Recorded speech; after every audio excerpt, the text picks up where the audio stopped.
What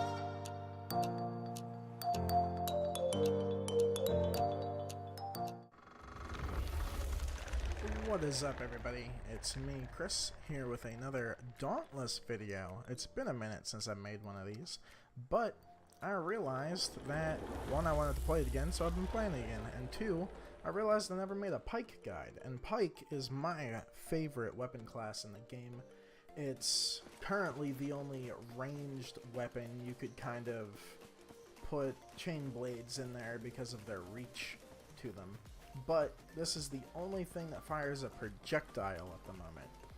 So, if we look at our abilities, we have Piercing Flurry. Hold the directional input while attacking to perform a short side hop. So,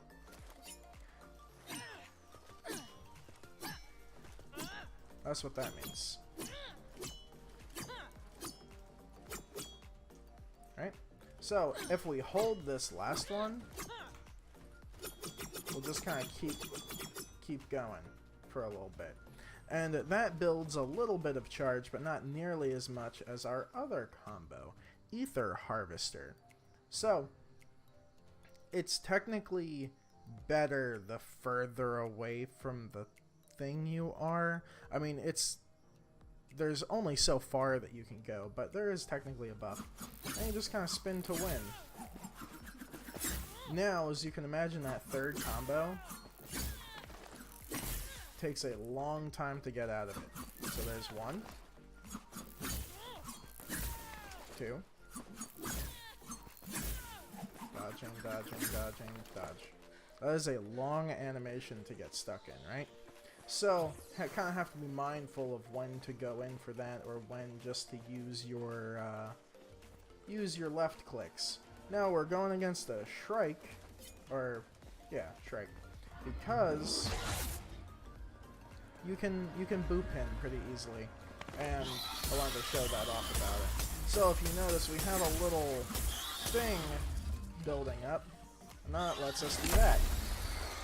So the longer you hold it down, the more accurate it will be to a certain point. It'll actually get to a point where it'll start to expand again.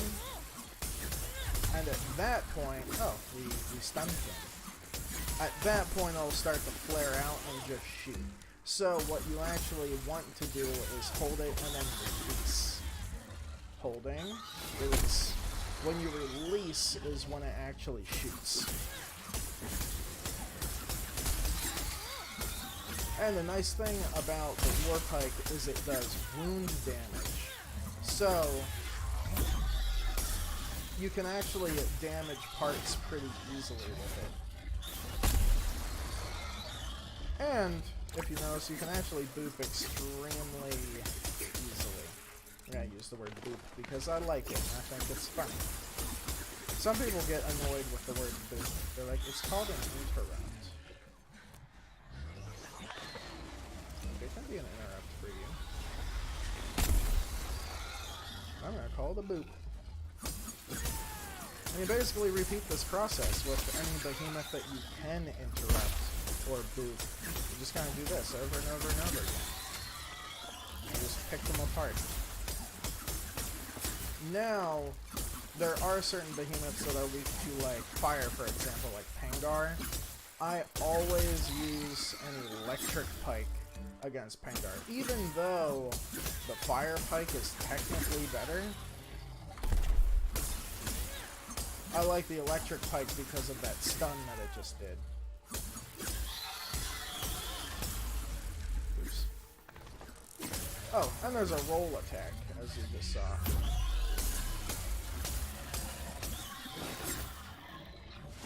Charging.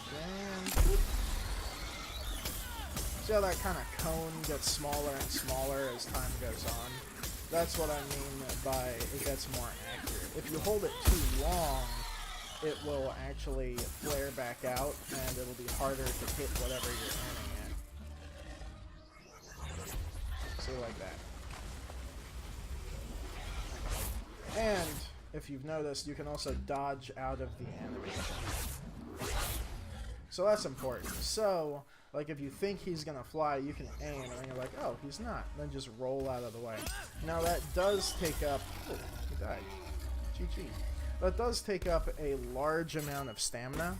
So be careful how much you're doing that. Otherwise, you're gonna run out of stamina, and it's gonna be a bad time.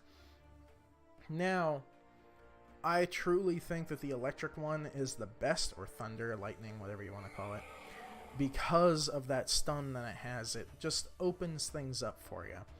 So, I hope that this helped. I hope that anybody wanting to pick up the War Pike, this really isn't too in-depth of a guide, but it's basically kind of what the War Pike is for. It's for interrupting things, doing long-range damage. It's very easy to interrupt things with the War Pike because you're safe. With the sword, you have to, like with the Shrike, I get hit most of the times when I try to interrupt a Shrike with a sword. Hammer, I'm not the best at. Axe, you have to be in the way to interrupt with an axe. And chain blades, you can only interrupt if you have the weighted +6 in there. So, there you go. It's my favorite weapon class. I'll probably make a more advanced guide to it, but there's really not too much more to know. Really, it's just paying attention to your stamina bar, because if you sit there and you spin to win too much, you're not going to have enough stamina to roll away or dodge if something bad happens. So, just keep an eye on your stamina bar. If you're using a lot of stamina, I suggest just using your left clicks. Build up some meter. Also, when the meter is full, you actually deal more damage. So it's kind of worth hanging on to that charge. But if you get hit, it takes away half of your charge. So, but I'll make another more advanced guide to this later. But I hope this helped. Leave a comment if it did. Leave a comment if it didn't. Subscribe to the channel. Upvote if you liked it. Downvote if you didn't. And I will talk to you all next time. Bye.